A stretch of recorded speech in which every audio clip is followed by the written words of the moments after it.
Thank you, Madam President.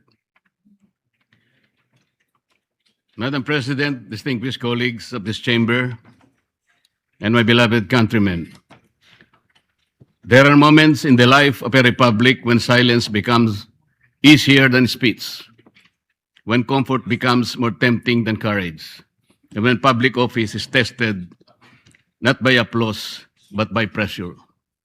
This is one of those moments, Madam President. I rise today on a question of privilege. Just last week, I was stunned with the shadow of a complaint filed by the Field Investigation Bureau, Office of the Deputy Ombudsman for Luzon. A complaint perfectly timed, wrapped in legal language, amplified by noise, and aimed not merely at my person, but at my independence. I stand before you not as a man begging to be understood, not as a senator asking to be spared, and not as an accused shrinking from the weight of accusation. Rather, I am here as a servant of the Constitution, elected by the people, bound by oath, and determined to perform my duty without fear, without favor, and without surrender.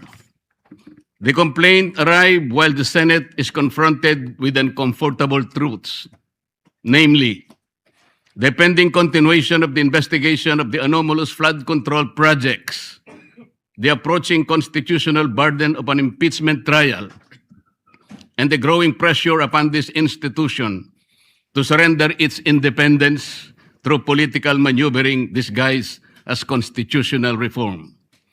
Let us not pretend that this complaint came in a vacuum.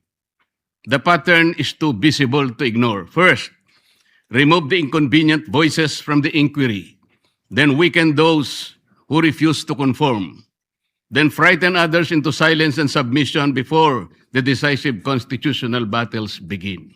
Mr. President, this is not merely about a complaint. The trump-up charges filed against me and some of my friends are not merely legal accusations. They form part of a deeper and more nefarious design to intimidate independent voices, to punish dissent, and to warn every senator that the price of asking hard questions could lead to personal damnation.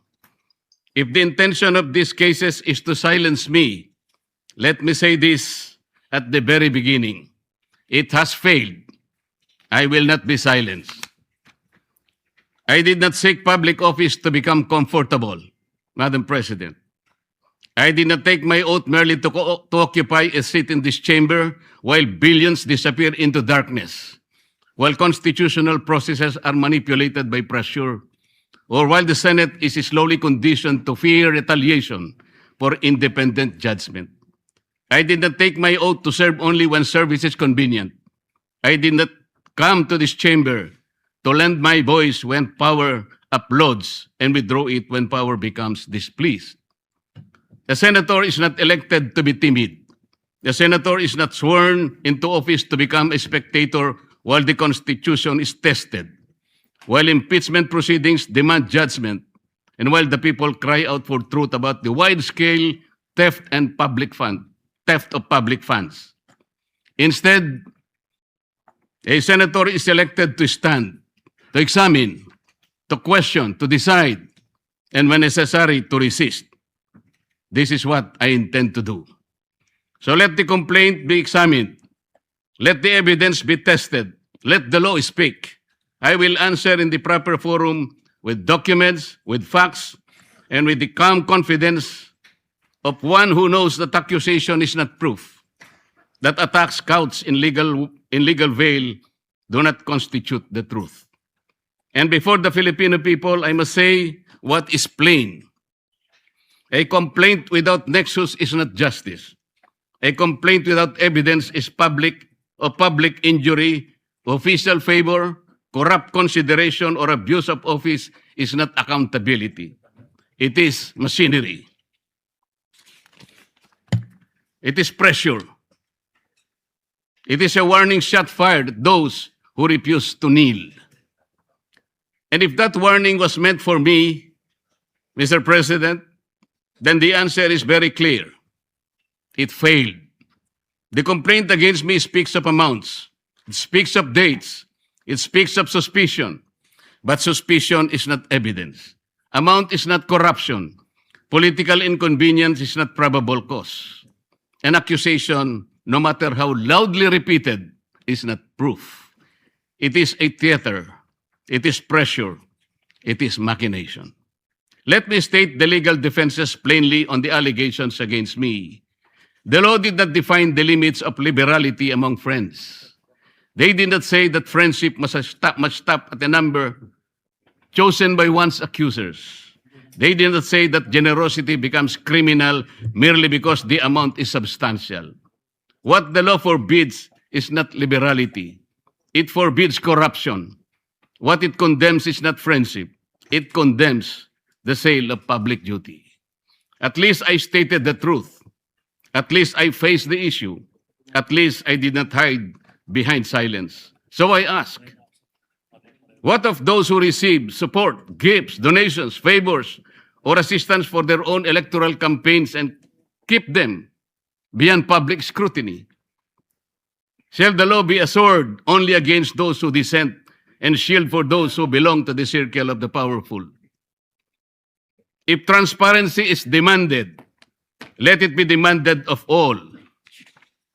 If public morality is the standard, let no one be exempt because of wealth, alliance, influence, or proximity to power. And so I speak again, clearly and directly. What official act did I sell? What vote did I promise? What public fund did I touch? What government contract was delivered?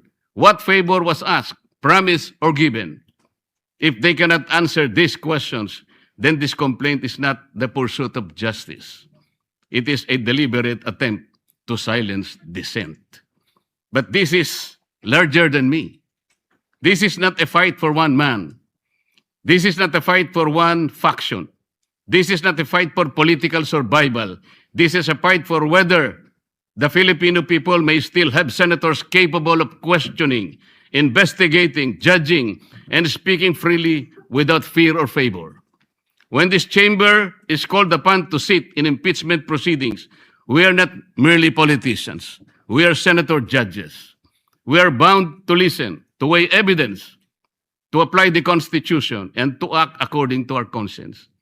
That responsibility cannot be curtailed by fear, pressure, harassment, or manufactured accusation.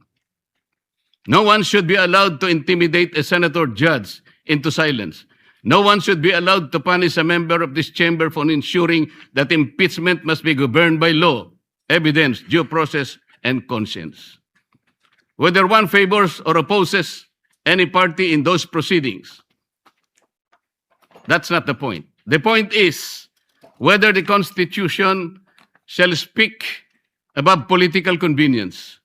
I will perform that duty, Madam President. I will listen. I will weigh the evidence. I will obey the Constitution. I will not prejudge. I will not be dictated upon. I will not surrender the independence of my vote to any power outside this chamber. Even if the path becomes lonely, I will walk. I will walk it. Even if the attacks become heavier, I will endure them. Even if my voice becomes inconvenient to the powerful, I will continue to speak the way I should. The same is true of the Senate's investigation of the flood control scandal. That inquiry must continue. It must not be weakened. It must not be derailed. It must not be silenced. If there has been grand-scale theft from the country's coffers, then that is among the greatest sins of our modern public life. It is not ordinary corruption. It is the stealing of safety from communities that drown. It is the stealing of roads from farmers. It is the stealing of classrooms from children. It is stealing of medicine from the sick, wages from workers, and hope from taxpayers who labor honestly while others feast on public money. No senator should be silenced when the duty is to follow the trail of the public's money. No committee should be weakened when the task is to expose corruption. No voice should be threatened when the question before the nation is whether the billions intended for the people were ransacked by bandits of insatiable greed. I do not fear imprisonment. I fear a country where freedom itself is imprisoned. I fear a republic where legal processes are twisted into weapons, where dissenting voices in the Senate are mechanically trimmed down, and where the rich and the powerful elite manipulate institutions so that only their chosen voices may be heard. While others may refuse to speak because of threats, I will not. Madam President, I will not let fear write my narrative. I will not let intimidation decide my vote. Make me bleed, and I will still shout out to the high heavens for truth and justice. Push me against the wall, and I will still push back with all the lawful strength that conscience, evidence, faith, and duty can give me. Not with violence, not with hatred, not with recklessness, but within the Constitution, in my hand, the law in my shield, the truth as my voice, and the Filipino people as my reason. Nelson Mandela once spoke of a democratic and free society as an ideal for which he was prepared, if necessary, to die. I do not compare myself to Mandela. I am too little to even try, Madam President.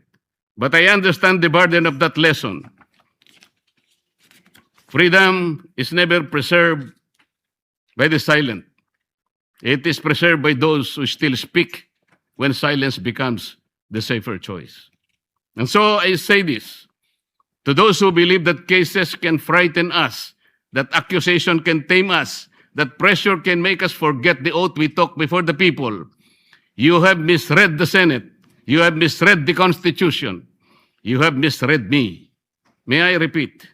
I will answer this complaint in the proper forum, calmly, firmly, and with evidence. I will sit in impeachment proceedings with conscience, impartiality, and due regard for the record. I will pursue the examination of flood control anomalies with courage, fairness, and determination. I will not allow public funds meant to protect our people from floods to disappear into the hands of those who already have too much. I will not allow the greatest theft of our time to be buried under intimidation. Even if I am the only one left standing, I will stand. Even if my voice is the last one they wish to hear, I will still speak. Even if the path becomes lonely, difficult, and costly, I will continue because the oath I took was not ceremonial. It was not a line recited for record. It was a solemn charge from the Filipino people to defend the Constitution, to guard the public trust, and to act with courage when silence becomes convenient. Let those who weaponize the law answer to history. Let those who steal from the people answer to justice. Let those who seek to silence dissent understand this.